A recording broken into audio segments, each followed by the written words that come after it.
Itt vagyunk egy mágneses pontnál. Azért ne, már hogyha mégis visszagurulna, várjál.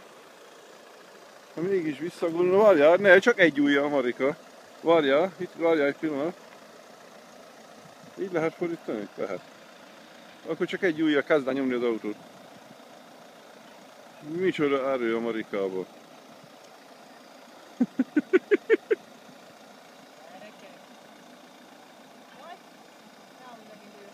Ja.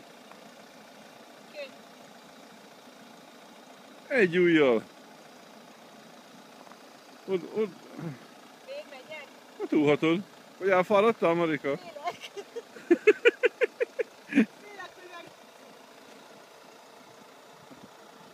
Magától nem menne ma azért.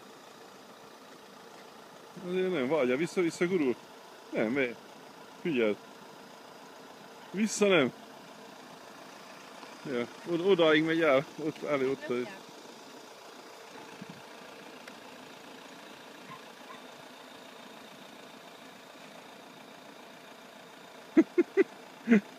Szia, Marika!